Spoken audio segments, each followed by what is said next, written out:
Okay, guys, chalo. Very good evening and welcome back to the GST session. I guess all of you have joined in, right? चलिए. So basically, let us resume with GST. कुछ चीजें आज मैं आपके साथ revise करूंगा definitely जो हमने की हुई है. At the same time let us discuss about the syllabus also, right? कि हमारे सिलेबस में क्या क्या है. मतलब आपको ऐसा लगता होगा कि सर आपने स्टार्टिंग में सिलेबस क्यों नहीं डिस्कस किया. देखो, अगर आपको पता ही नहीं है कि जीएसटी क्या होता है और डे वन पे मैं आके बताऊं देखो ये वैल्यू ऑफ सप्लाई होगा, ये सप्लाई होता है, ये ऐसा होता है, ये etcetera etcetera etcetera, you will understand nothing. हाँ सर कुछ तो बोल रहा है, ऐसा कुछ तो भी है बस. But now that you have got the basic idea कि जीएसटी मैकेनिज्म होता क्या है, किस तरीके से चीजें चलती है, यहां पे आपके लिए थोड़ा सा माइंड एक्सेप्ट करेगा. अरे हाँ सर ने ये बताया था, शायद उसके ऊपर और डिटेल में कुछ हम पढ़ेंगे, etcetera etcetera and so on and so fourth. And that is the reason I tried to mold you a bit into the concept कि यार टैक्स के अंदर जीएसटी. टैक्स में तो खैर आपको थोड़ा बहुत आइडिया है कि टैक्स क्या होता है, क्यों होता है, राइट? और इनकम टैक्स तो आप अलग से पढ़ ही रहे हो. बट जब जीएसटी की बात करते हैं ना, तो इनकम टैक्स और जीएसटी दो अलग अलग रास्ते हैं. मंजिल दोनों की एक ही है कि यार पैसा देना है अपने को और गवर्नमेंट को पैसा लेना है. बट जो रास्ते ये लोग चुनते हैं ये अलग अलग है, राइट? और इंडिया है भाई, तो इंडिया में तो जो रास्ते होते हैं ये कैसे होता है आपको पता है, राइट? और हर रास्ते को 10 बार बनाया जाता है. पुणे में तो ऐसी ऐसी हालत थी कि यार एक ब्रिज को आपस से तोड़ो, उसके ऊपर और एक ब्रिज बनाओ, फिर उसके ऊपर और एक ब्रिज बनाओ, फिर 2 साल बाद वापस तोड़ो. तो अगर वहां इतनी चीजें हुई तो टैक्स स्ट्रक्चर में भी तो इतनी चीजें होने ही वाली है. बट नो डाउट इंटरेस्टिंग है, ऐसा कुछ नहीं है कि नहीं है. और एक चीज हमेशा ध्यान पर रखना कि जो चीज सबसे कॉम्प्लिकेटेड होती है बोले उसको समझने में टाइम जाता है, बट एक बार समझ लेते हो ना फिर अपनी वैल्यू 10 गुना बढ़ जाती है. क्यों? बिकॉज उतनी कॉम्प्लिकेटेड चीज को समझने के लिए लोगों के पास पेशेंस नहीं होता. And everyone is not that capable कि हाँ मैं ये भी चीज समझ लूंगा, ये भी समझ लूंगा, ये भी समझ लूंगा. इसके लिए तो चार्टर्ड अकाउंटेंट्स की इतनी वैल्यू है. अच्छा, सिर्फ चार्टर्ड अकाउंटेंसी नहीं, कोई भी टाइप का टैक्स प्रोफेशनल क्यों ना हो, they have very good value because they have command over that thing which is very complicated और सो कॉल्ड कॉम्प्लिकेटेड. एक्चुअल में कॉम्प्लिकेटेड नहीं है. मैं आपको एक बात बताऊं, इतने बैचेस में मैंने ये जीएसटी की चीज पढ़ाई है, मुझे अच्छे से याद है स्टार्टिंग में बच्चे को ये वाला मैकेनिज्म समझने में दिक्कत आती थी. बेसिक एग्जाम्पल नॉर्मल चीज है. फिर जब हम एक एक करके एग्जाम्पल्स लेने लगते हैं जो हमने डिस्कस किए हैं सेशन 1 सेशन 2 में, आपको शायद इसके ऊपर थोड़ी सी क्लैरिटी आई होगी. फिर उसके अंदर में मैंने और कंफ्यूजन डाल दिया कि यार कुछ तो इनपुट टैक्स है, कुछ तो आउटपुट टैक्स है तो दोनों GST, but there is some difference. अच्छा चलो, इनपुट टैक्स आउटपुट टैक्स से बात निकली ही है तो let me tell you something. Now suppose you are this customer, आप ये कस्टमर हो, आप इस शॉपकीपर के पास जाते हो, ठीक है? सपोज केसी शॉप, पता है ना केसी इंडिया लिमिटेड करके कंपनी है, शायद फाउंडेशन वालों को पता होगा जो मेरे पास से पढ़े हुए हैं. केसी इंडिया लिमिटेड याद है क्या बच्चों? करण चंदवानी केसी, 1 लाख करोड़ का टर्नओवर, 1000 करोड़ का प्रॉफिट, लाख रुपए का एक शेयर, तुम्हारे लिए डिस्काउंट 50,000 बस, ज्यादा नहीं. इसकी सब्सिडरी है एक केसी शॉप या केसी शॉपी, जो भी डालना है डाल दो. यहां पे हम शर्ट सेल करते, एकदम ब्रांडेड शर्ट्स, मस्त प्रॉपर एकदम ब्रांड के साथ. तो ये शॉप में आप गए, आपने एक शर्ट खरीदी, शर्ट की कीमत थी 1 लाख रुपए, ज्यादा नहीं 1 लाख रुपए. अपन महंगी शर्ट में डील नहीं करते, अपना ब्रांड अच्छा है, मस्त सस्ता टिकाऊ, 1 लाख रुपए की शर्ट, ठीक है? 1 लाख रुपए की शर्ट ली, प्लस मैंने आपको जीएसटी लगा दिया at the rate of 18%, 18,000. Total value 1,18,000, ठीक है? मुझे पता है आप सभी लोगों को ये शर्ट लेनी है, पर अभी सिर्फ एग्जाम्पल पे ध्यान दो. तो आपने ये शर्ट ले ली. शर्ट की खासियत क्या है पता है क्या? वो शर्ट पहन के आप एग्जाम में जाके बैठोगे ना, आधा पेपर आपको ऐसे फटाफट ध्यान पे आते जाएगा. मतलब वैसा ट्रिगर करता है ना कि यार हाँ अब सब आ रहा है. सिर्फ जीएसटी के सब्जेक्ट के लिए नहीं, सभी सब्जेक्ट के लिए. तो शर्ट काम की चीज है. Coming back to the topic, अब शर्ट है 1 लाख रुपए की, शर्ट के ऊपर जीएसटी 18%, 18,000 से 1,18,000 is the final price, everything assumed. हाँ, अब मुझे एक बात बताओ, मैं आपको जब बिल दूंगा, आप मेरे पास से परचेस करोगे, आप शायद बिल मांगोगे मुझसे या शायद नहीं भी मांगोगे, राइट? आप में से काफी लोग होंगे जो शायद बिल्स नहीं मांगते रहोगे. जीएसटी का कोर्स कंप्लीट होने के बाद आप बिल मांगोगे, मैं आपको गारंटी देता हूं, और बहुत अच्छी चीज है. अब ध्यान देना, आप मुझसे बिल मांगोगे तो मेरा जो भी बिल होगा, जो भी मेरा फॉर्मेट होगा, उसमें मैं आपको सब कुछ बना के लिख दूंगा कि यार इसने शर्ट खरीदी है, शर्ट का प्राइस से 1 लाख रुपीज है, राइट? प्लस आउटपुट जीएसटी से output S GST plus output C GST. So ये 9,000 डाल दिया यहां पे, या 9,000 यहां पे डाल दिया. Grand total is 1,18,000. ये मैंने आपको बना के दे दिया. ये है मेरा इनवॉइस। आप कस्टमर हो बट आप कंज्यूमर नहीं हो, आप इसको आगे बेचना चाहते हो। अगर आपको याद होगा, हमने डिस्कस किया है इनपुट टैक्स, हमने डिस्कस किया है आउटपुट टैक्स। कोई बता सकता है? Yes, anyone from the class, live class students? हमने डिस्कस किया है इनपुट टैक्स, आउटपुट टैक्स, बोलिए।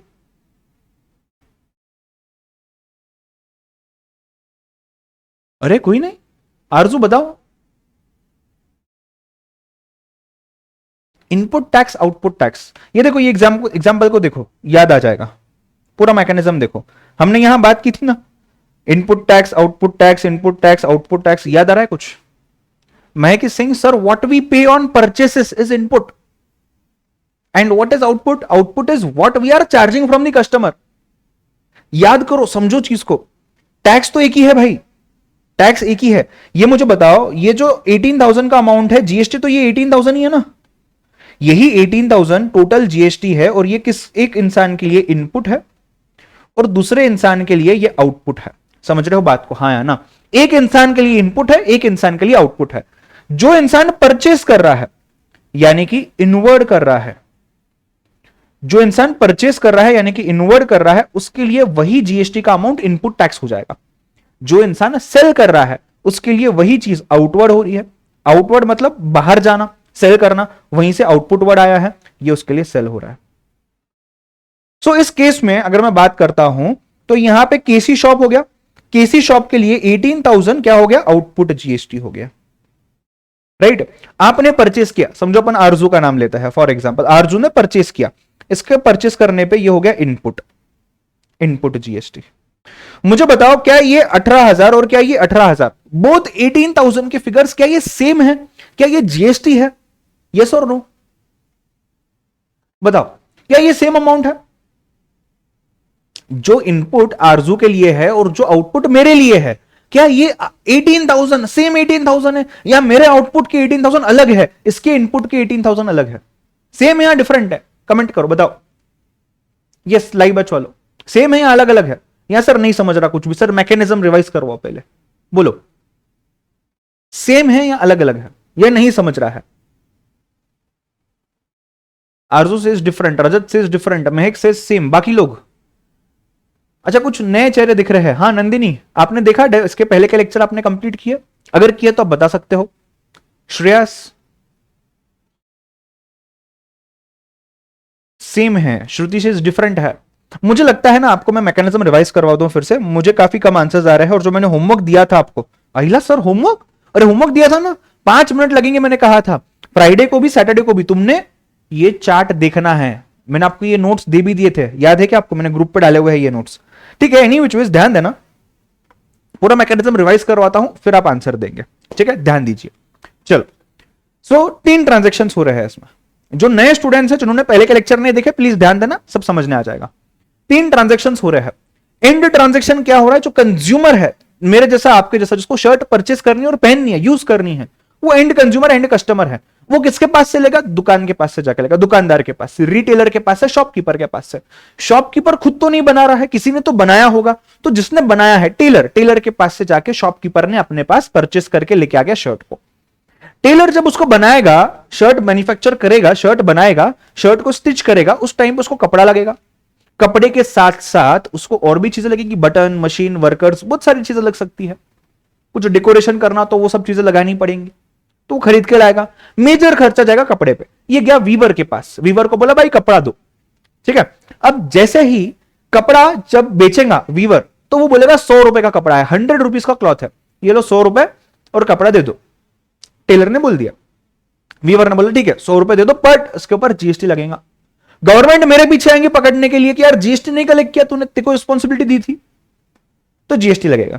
तो वीवर टेलर के पास से 100 रुपए के ऊपर, अज्यूमिंग रेट ऑफ जीएसटी 15%, 15 रुपए का जीएसटी ले लेगा, राइट? 115 रुपए ले लिया अपने पास, 100 रुपए अपने पास रखे, उसका कॉस्ट, उसका प्रॉफिट, बचे हुए 15 रुपीज गवर्नमेंट के बिहाफ पे कलेक्ट किया। अपने तो सिर्फ रिस्पॉन्सिबिलिटी थी, कलेक्ट कर लिया, गवर्नमेंट को दे दिया। ये देखो यहां पे 15 रुपए गवर्नमेंट को दे दिए। Now number 2, transaction number 2, tailor ने 100 रुपए के कपड़े पे अपना काम कर दिया और खर्चा डाल दिया, उसका प्रॉफिट ऐड किया। सपोज वो फाइनल प्राइस डिसाइड करता है भाई 250 rupees, 250 rupees is the rate of the shirt जो ये शॉपकीपर को बेचेगा। तो 250 रुपए के ऊपर जीएसटी आ गया 37.5 रुपीज 15% के हिसाब से, टोटल 287.5 रुपीज। ठीक है, 287.5 रुपीज टेलर ने शॉपकीपर के पास से ले लिए, 250 रुपीज अपने पास रखे और ऊपर के 37.5 रुपीज किसको दे दिए? गवर्नमेंट को दे दिए। बट इस बीच में टेलर का सीए आ गया, बोले यार अपने को करण सर ने सिखाया था कि पूरा पैसा फिर से नहीं देना।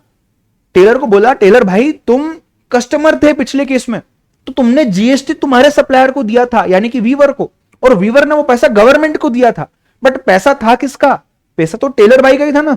तो टेलर भाई को बोला सुनो, तुमने जो पैसा तब दिया था, आज तुम्हारी बारी है, आज तुम सप्लायर बन गए हो, आज कस्टमर वो शॉपकीपर है, तो तुमने शॉपकीपर के पास से जो पैसा आया ना उसमें से रिकवर करना है। तो बोल दिया ठीक है चलो रिकवर करना है, 15 रुपए दिए थे मैंने, 15 रुपीज में रिकवर करता हूं। 37.5 शॉपकीपर से कलेक्ट किए, 15 रुपीज जो मैंने पहले पे किए थे जब मैं खुद कस्टमर था पहले वाले ट्रांजेक्शन में, उतना पे कर दिया और बचा हुआ 22.5 गवर्नमेंट को दे दिया। मैं और डिटेल में जाऊंगा बट मुझे थर्ड ट्रांजेक्शन कंप्लीट करने दो, फिर मैं और डिटेल में जाता हूं। थर्ड ट्रांजेक्शन में ध्यान देना क्या हो रहा है, शॉपकीपर ने सोचा 250 रुपए में मैंने परचेस किया है, अब इसकी प्राइस में डबल करता हूं और मार्केट में बेचता हूं। 500 रुपए में उसने आपको बेच दिया, आप आगे 500 रुपए प्लस जीएसटी पे कर दिया। वापस इसका सी आ गया, बोले भाई नहीं, तुमने 75 गवर्नमेंट को नहीं देना, 75 में से 37.5 बाहर निकालो। तुम कस्टमर थे खुद, तब तुमने 37.5 रुपीज टेलर भाई के थ्रू दिए थे गवर्नमेंट को। हमको करण सर ने सिखाया था कि यार 2 बार पैसे नहीं देते, एक बार दिया ना उसको रिकवर करो, बचा हुआ पैसा दो। तो हम एक काम करेंगे 37.5 निकाल देंगे, बचा हुआ 37.5 गवर्नमेंट को देंगे। गवर्नमेंट को बचा हुआ 37.5 दिया है। ठीक है, मतलब हर इंसान जितनी वैल्यू ऐड कर रहा है उतना ही पे कर रहा है। पहले केस में 100 रुपया था, 100 के ऊपर का जीएसटी गवर्नमेंट के पास कलेक्ट किया टेलर से, उसके कस्टमर से। फिर वो जब कस्टमर था, अभी वो सप्लायर बन गया, उसने अपने कस्टमर को सेल किया, तो उसने अपने कस्टमर से पैसा कलेक्ट किया, जितनी वैल्यू उसने इंक्रीज की 150 रुपया, उसके ऊपर 22.5 गवर्नमेंट को दे दिया। समझ रहे हो बात को? हाँ है ना। मैं थोड़ा सा इसी चीज को ना राइटिंग में आपको एक प्रॉपर एग्जाम्पल के थ्रू समझाता हूं, ध्यान देना सभी लोग। ठीक है, कितनों को अभी भी डाउट है? बोलो हाँ सर डाउट है। हाँ बोलो सिर्फ चैट बॉक्स में, जितनों को अभी भी डाउट है कि सर इनपुट आउटपुट नहीं झेपा सर, बोलो बोलो। सबको समझा? नहीं मैं नहीं मानता, एक बार अपन ना फिर से प्रॉपरली देखेंगे, ध्यान देना। यही ट्रांजैक्शन, यही एग्जांपल, दूसरा एग्जांपल नहीं लेता हूं, ये सेम एग्जांपल लेता हूं। देखो 3 केसेस हो रहे हैं, राइट। समझो यहां पे हम डालते हैं सप्लायर कौन है देखेंगे और कस्टमर कौन है देखेंगे। सप्लायर कौन है, कस्टमर कौन है। मुझे बताओ पहला केस क्या है? पहला केस क्या है? पहले केस में सप्लायर जो था ये वीवर था, कस्टमर जो था ये कौन था? टेलर। पहले केस में सप्लायर वीवर था, कस्टमर टेलर था। जीएसटी का क्या सीन था? मतलब देखो अमाउंट क्या था, वैल्यू क्या था? वैल्यू था 100 रुपीज, इसके ऊपर जीएसटी कितना था? जीएसटी था 18 नहीं कितना 15%, 15 रुपीज, राइट। कस्टमर ने पे कितना किया? 115, उसमें से 100 रुपए किसने रखे? वीवर ने रखे, 15 रुपीज जीएसटी। तो ये 100 रुपए जो है, ये 100 रुपए वीवर ने अपने पास लिए, वीवर का कॉस्ट हो गया प्लस प्रॉफिट हो गया। 15 रुपए जो है, ये 15 रुपए कहां गए? गवर्नमेंट के पास गए। पैसा दिया किसने? ये पूरा 115 रुपीज दिया किसने? ये पूरा 115 टेलर ने दिया। सभी को सिचुएशन समझा है? यस और no guys? First situation clear? Can I get a thumbs up in the chat box? Behalf पे काम नहीं करना, गवर्नमेंट के बिहाफ पे वो सप्लायर पैसा ले रहा है, तुम एक दूसरे के बिहाफ पे नहीं बोलोगे भाई, तुम सब मुझे इंडिविजुअली बोलोगे। ठीक है, क्लियर है? ट्रांजेक्शन 2 नंदिनी क्लियर है? यस बेटा। हाँ, ट्रांजेक्शन 2। अब टेलर तब कस्टमर था, अब टेलर क्या बन गया? टेलर बन गया अभी सप्लायर। ये टेलर बाई को अपन सप्लायर बना दिए। अब कस्टमर कौन है? कस्टमर है शॉपकीपर। पैसा कितना हो गया? 250 प्लस जीएसटी कितना था? 37.5 था if I am not wrong.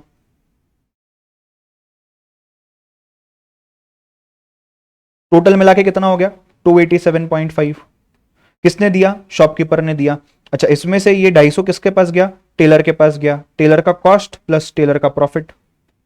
और ये 37.5 कहां गया? गवर्नमेंट के पास गया। अरे बट 37.5 पूरा नहीं जाएगा।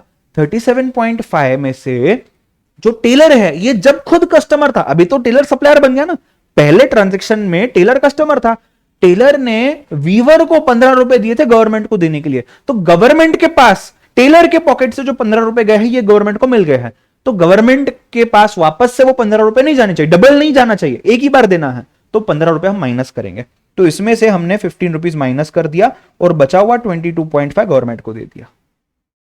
ठीक है, तीसरा केस, अब क्या है, शॉपकीपर की बारी आ गई कलेक्ट करने की, और यहां एंड कंज्यूमर है जिसको परचेस करना है। ठीक है, वैल्यू कितनी होगी 500 प्लस जीएसटी 575 हो रहा है, राइट, 75 आ गया, टोटल 575 किसने दिया है, कस्टमर ने दिया है, 500 किसके पास जाएगा, शॉपकीपर का कॉस्ट प्लस प्रॉफिट, 75 रुपीज कहां जाएंगे, गवर्नमेंट के पास जाएंगे, बट ये 75 में से माइनस होगा 37.5, वाई, बिकॉज ये जो शॉपकीपर है ये अभी कस्टमर से कलेक्ट कर रहा है, कंज्यूमर से कलेक्ट कर रहा है, बट जब ये खुद कस्टमर था पहले वाले ट्रांजैक्शन में तब इसने 37.5 इसके सप्लायर को यानी कि टेलर को दिए थे, और वो अब ये माइनस करेगा, रिकवर करेगा, तो बचा हुआ जो अमाउंट है 37.5 उतना ही गवर्नमेंट के पास जाएगा। तो पहले केस में 15 जाएगा गवर्नमेंट के पास, दूसरे केस में 22.5, तीसरे केस में 37.5। मुझे बताओ टोटल गवर्नमेंट के पास कितना पैसा गया, टोटल पैसा गवर्नमेंट के पास कितना गया, 15 plus 22.5 plus 37.5 is equal to 75। Total GST का पैसा गवर्नमेंट के पास 75 गया, और ये 75 रुपीज किसने निकाले, ये वाले कंज्यूमर ने निकाले। बस वो 3 अलग अलग स्टेज पे गया है। कैसे 3 अलग अलग स्टेज पे, पहले स्टेज पे 15 रुपए गए, पहले स्टेज के कस्टमर ने 15 रुपए निकाले, फिर दूसरा स्टेज, दूसरा ट्रांजैक्शन जब हुआ उस टाइम पे कस्टमर कौन था, शॉपकीपर था, शॉपकीपर ने 22.5 निकाले। ये देखो ना, ये 15 रुपए जो है ये 15 रुपए टेलर ने निकाले, बिकॉज फर्स्ट साइकिल में वो खुद कस्टमर था, सेकेंड में कस्टमर कौन था, शॉपकीपर था, तो शॉपकीपर ने कितना निकाल दिया, 22.5 निकाल दिया, बट थर्ड साइकिल में 37.5 नहीं निकाला कंज्यूमर ने, कंज्यूमर ने पूरा का पूरा 75 रुपीज निकाल दिया। उसको तो बेनिफिट नहीं मिला ना, उसको काय का बेनिफिट, उसने 15 रुपए जो टेलर को दिए थे ये भी निकाले, 22.5 रुपीज जो शॉपकीपर ने दिए थे ये भी निकाले, और जो थर्ड स्केल में कंज्यूमर खुद अलग से 37.5 दे रहा है वो भी निकाले। समझ रहे हो क्या बात को, सर नहीं सर, कंफ्यूजन कंफ्यूजन, रुको रुको, पहले केस में देखना, फर्स्ट ट्रांजैक्शन में फर्स्ट केस में जो 15 रुपीज है टेलर ने निकाले, बट टेलर ने उस टाइम के लिए निकाले जब तक वो कस्टमर था, जैसे ही ये कस्टमर सप्लायर बन जाता है तो इसका जो कस्टमर होगा यानी कि शॉपकीपर, उसके पास से इसने पैसा लेना है जीएसटी का, जैसे ही उसके पास से पैसा लेगा उसमें से खुद का पैसा माइनस करना है, जब ये खुद कस्टमर था तब ये बेचे, जब दे रहा है वो पैसा माइनस करना है, उस टाइम से माइनस कर दिया, मतलब रिकवर कर दिया 15 रुपए। तो शॉपकीपर ने कितने निकाले अपने पॉकेट से, 37.5 रुपीज निकाले, बट उस 37.5 रुपीज में से 15 रुपए रिकवर कर लिया उसने, क्योंकि उसने अपने पॉकेट से निकाले थे, और बचा हुआ 22.5 ही गवर्नमेंट को दे दिए। मतलब अगर आप समझने की कोशिश कर रहे हो तो साइकिल देखो कुछ इस तरीके से जारी है, वीवर, वीवर से टेलर, और टेलर से शॉपकीपर, राइट। इसके पॉकेट से कुछ गया क्या, इसके पॉकेट से कुछ नहीं गया, इसने टेलर के पास से कलेक्ट किया, कितना कलेक्ट किया भाई इसने, टेलर के पास से इसने 15 रुपीज कलेक्ट कर लिए, राइट, टेलर के पॉकेट से ये गए, फिर शॉपकीपर के पास से इसने 37.5 कलेक्ट किए, जिसमें से ये 15 रुपए इसने रिकवर कर लिए, और जितना 22.5 बचता है इतना ही इसने गवर्नमेंट को दिया। देखो ना, टेलर अगर चाहता तो टेलर ये पूरा 37.5 देना चाहिए ना गवर्नमेंट को, बट नहीं, टेलर ने ऑलरेडी अपने पॉकेट से 15 रुपए निकाल दिए हैं। टेलर ने ये 15 रुपए कब निकाल दिए, जब टेलर खुद कस्टमर था।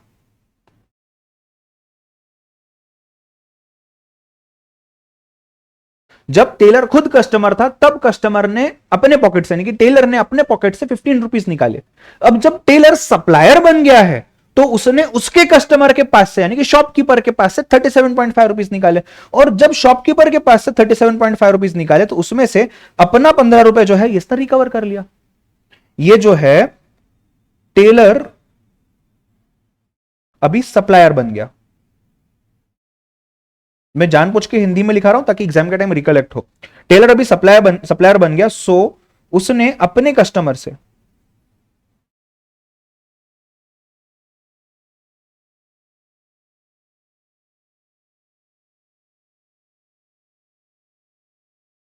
37.5 कलेक्ट किया।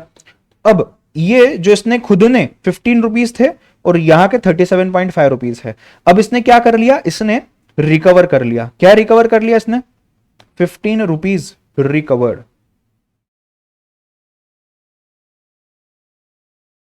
क्योंकि 15 रुपए अपने पॉकेट से गए थे, बचता कितना है 22.5। बचा हुआ पैसा इसने गवर्नमेंट को दे दिया। साइकिल समझी है आपको? हाँ या ना? इससे थोड़ी सी और क्लियरिटी आई है सभी को? हाँ या ना? बोलो। थोड़ी सी बेटर क्लियरिटी आई है कि किसका पैसा कैसे रिकवर हो रहा है और किसके पास जा रहा है। समझ रहे हो? ये साइकिल सभी को क्लियर है? मैं ये दोनों लिखने दूंगा बट उसके पहले देखो पहले समझा है क्या, नहीं तो और थोड़ा सा डिस्कस करते फिर लिखने को देता हूं। बोलिए क्लियर है? किसके टाइम पे कितनी वैल्यू ऐड हुई इसको भी लिख लेते हैं। चलो मुझे बताओ, जब वीवर ने क्लॉथ सेल किया तब वैल्यू कितनी थी? 100 रुपए थी। वैल्यू कितनी थी? 100 रुपए। उसके बाद वैल्यू कितनी होगी? 250 रुपए। मतलब वैल्यू इंक्रीज कितने से हुई? वैल्यू इंक्रीज हुई 150 रुपए से और ये हो गई 250। उसके बाद वैल्यू इंक्रीज कितने से हुई? 250 से हो गई और वैल्यू कितनी हो गई? 500। एंड में वैल्यू कितनी थी? 500 थी। इंक्रीज कितने से हुई है? 250 से। उसके पहले कितने थी? 250 थी। इंक्रीज कितने से हुई है? 150 से। मतलब वैल्यू इंक्रीज हुई कितनी एक्चुअल में? पहले केस में यहां पे 150 हुई है, यहां पे 250 हुई है। मुझे एक बात बताओ, आपने डिफरेंशियल अमाउंट दिया है, यहां कितना दिया है? 22.5, यहां 37.5। डिफरेंशियल अमाउंट है, डिफरेंशियल। पूरा जीएसटी नहीं, डिफरेंशियल। मुझे बताओ 150 का आप 15% ले लो और 22.250 का आप 15% ले लो। देखो आपको 22.4 37.5 आ रहा है क्या? मतलब जितनी वैल्यू मैं ऐड कर रहा हूं ट्रांजेक्शन में, ट्रांजेक्शन की वैल्यू नहीं, ट्रांजेक्शन के वैल्यू में जितनी वैल्यू मैं ऐड कर रहा हूं, यहां ट्रांजेक्शन की वैल्यू कितनी थी? 100 रुपए थी। यहां कितनी है? 250 रुपए। मैंने ऐड कितना किया? 150 रुपए। बस उतना ही जीएसटी मुझे पे करना है, 22.5। तो आप इसको ऐसा पकड़ो या आप इसको ऐसा पकड़ो, बात एक ही है। इसीलिए वैल्यू एडेड टैक्स। मैं चाहता हूं हर स्टूडेंट जो इसको देख रहा है ये चार्ट भी लिखे, मैं होल्ड करूंगा, आप दूसरा चार्ट भी लिखेंगे, ठीक है? इसके बाद क्विक रिवीजन हो जाए। आपको नहीं समझा है, डाउट्स रेडी रखो, लिखने बाद पूछ लेना, अपन आगे बढ़ेंगे। ध्यान से लिखना, सिर्फ कॉपी पेस्ट नहीं करना है, छाप खाना काम नहीं चलेगा। प्रेस भी छापता है, छाप खाना नहीं। सोचो समझो अच्छे से लिखो, ठीक है? चलो आई गिव यू 2 मिनट्स, या ज्यादा भी लगा तो कोई दिक्कत नहीं, लिख लो आराम से, गो फॉर इट फास्ट।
लिखने का जब टाइम दिया जाएगा तब लिखना है, हाँ सिर्फ व्हाट्सएप मत चेक करते बैठो। कोई डाउट है पूछो, मैं यही हूं। हो जाता है डन, बोलो अगला स्लाइड दिखाता हूं।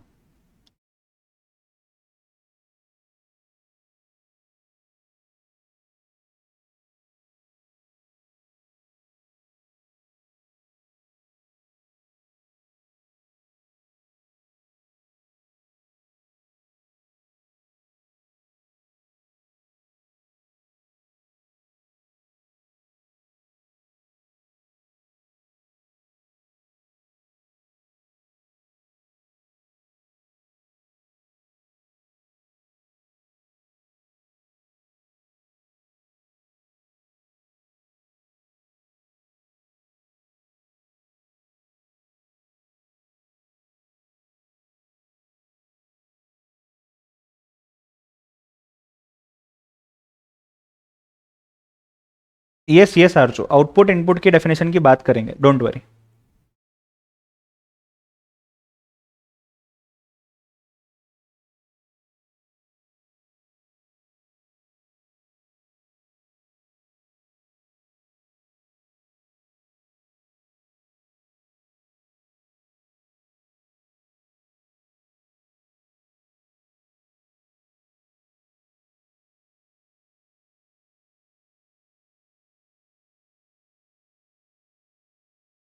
जिनका हो गया है मैं थोड़ा सा इसको स्क्रॉल करता हूं 1 मिनट के बाद।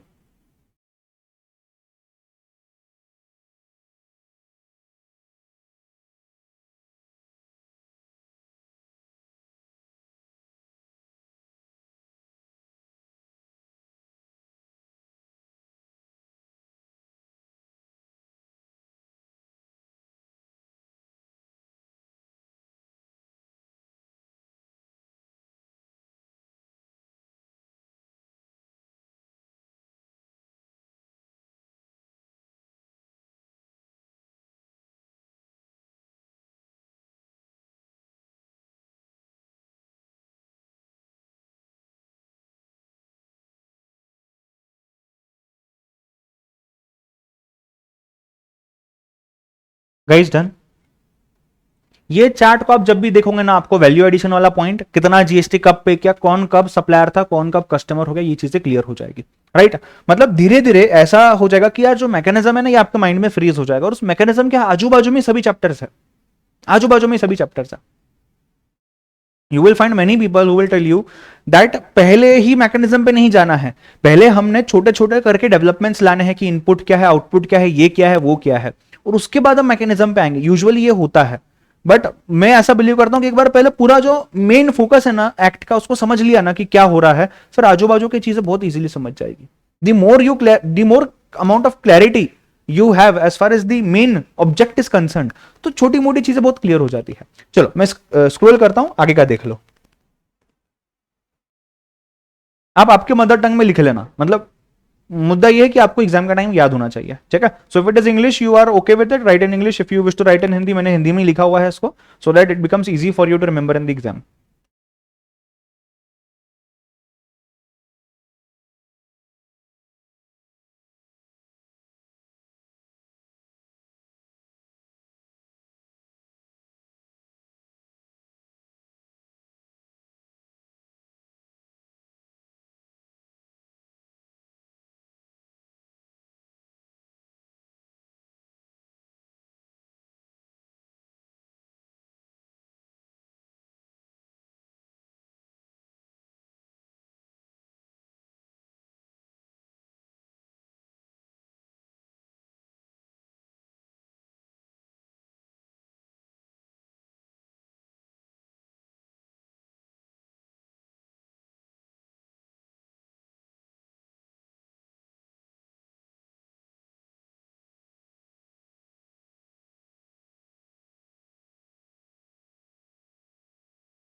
डन।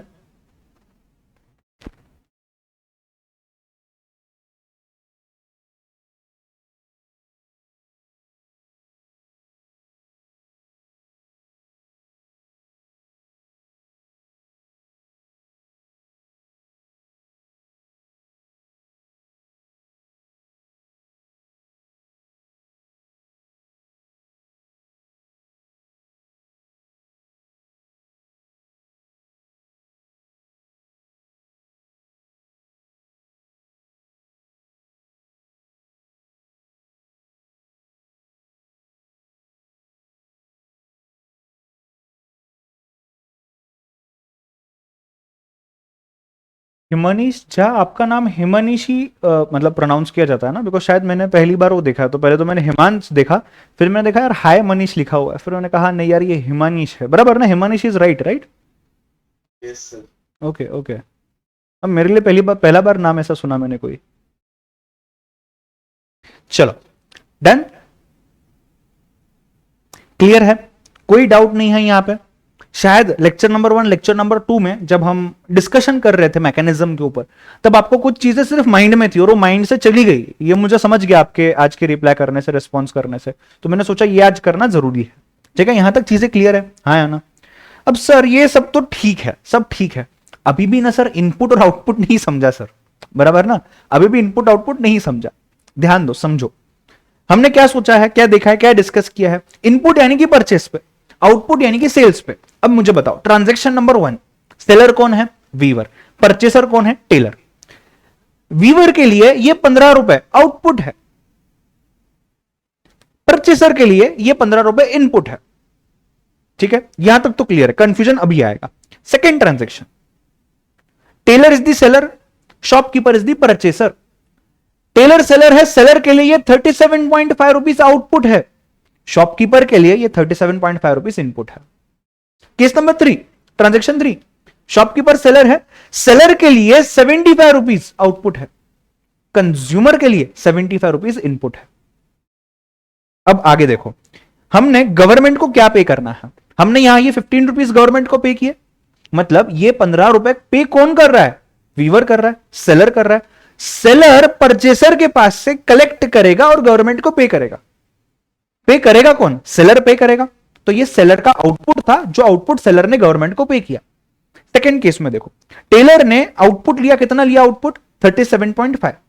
सेल करने पे आउटपुट लिया, सेलिंग पे आउटपुट टैक्स कलेक्ट किया, गवर्नमेंट को पे किया।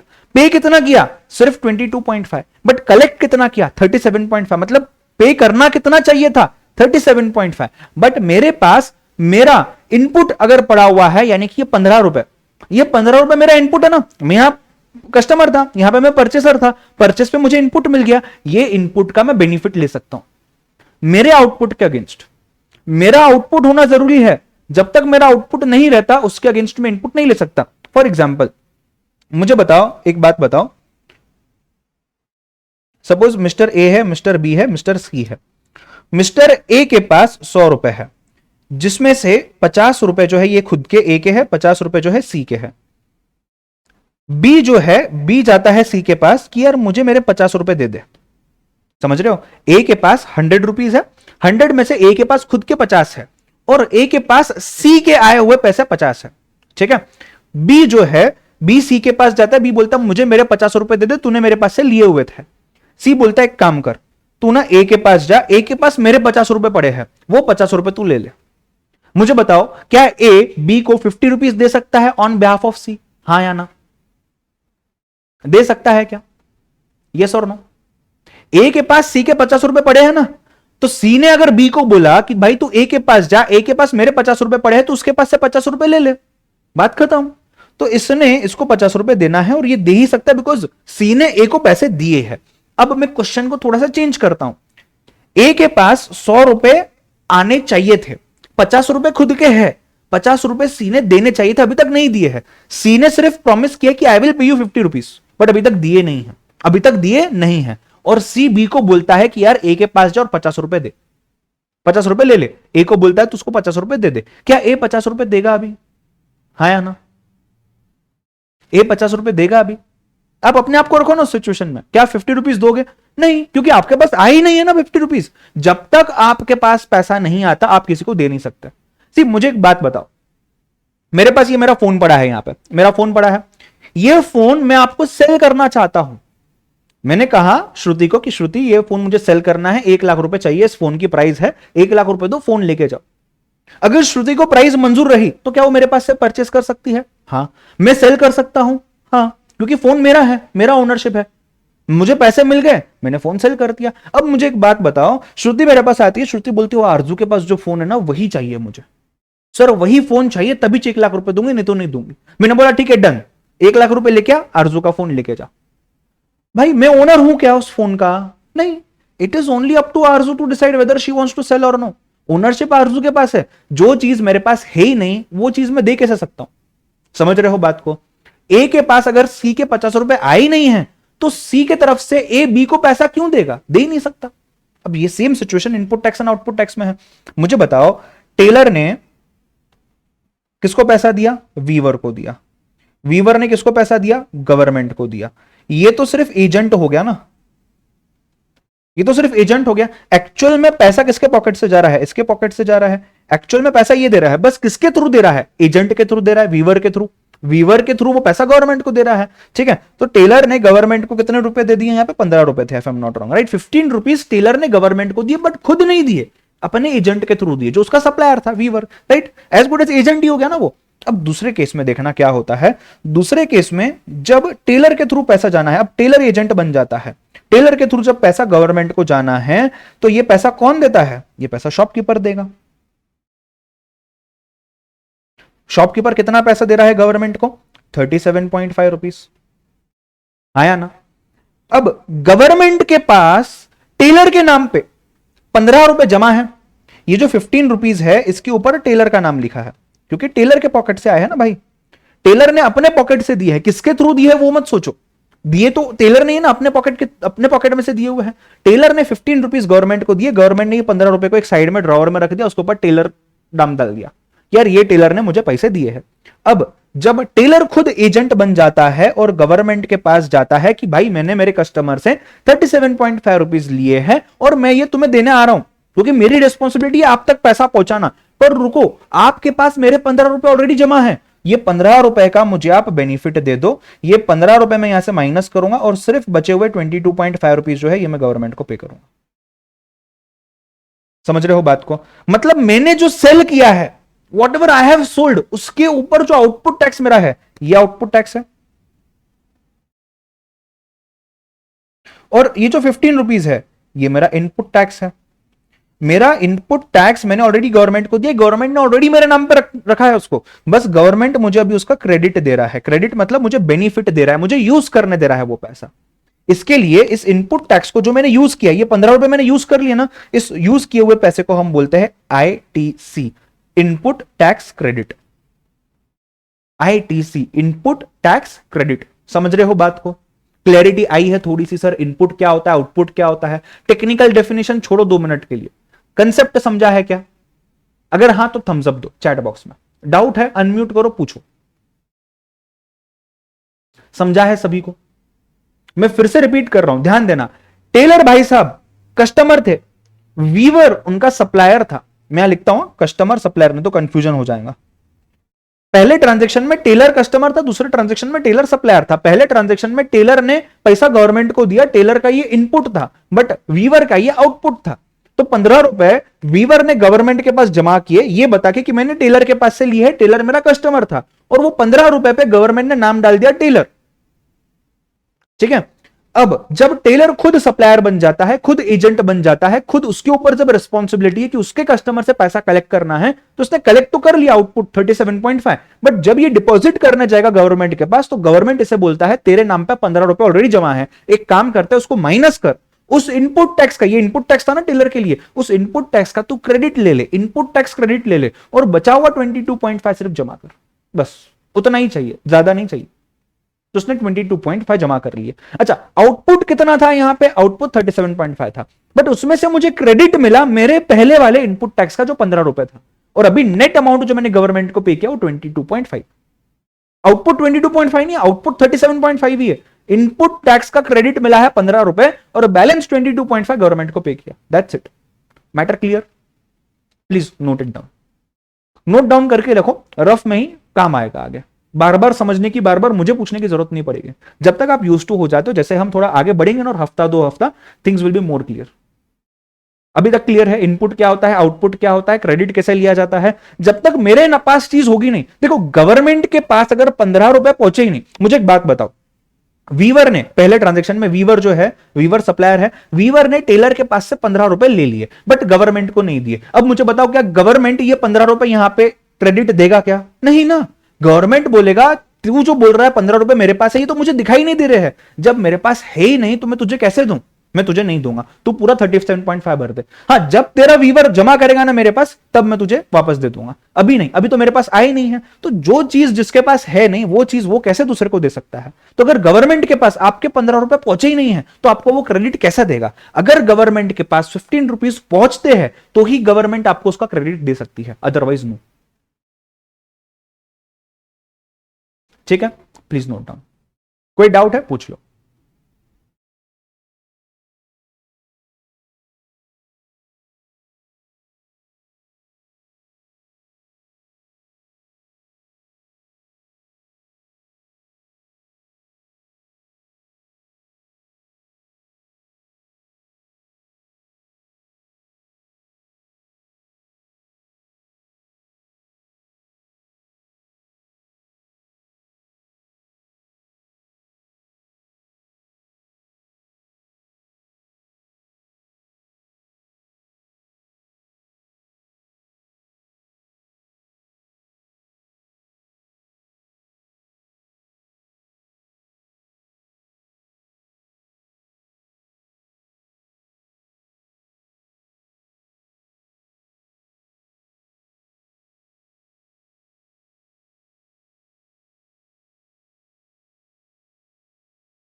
Guys, clear? Everyone satisfied with whatever discussions we have made today in the past 40-45 minutes? हाँ या ना? क्लियर है? मेरा मोटिव यही था कि आपको पहले मैकेनिज्म क्लियर हो जाए। एक बार मैकेनिज्म समझ गया ना, बाकी सब चीजें फॉर्मेलिटी है। सच में बोल रहा हूं, आप रियलाइज करोगे या जैसे ही हम आगे बढ़ेंगे।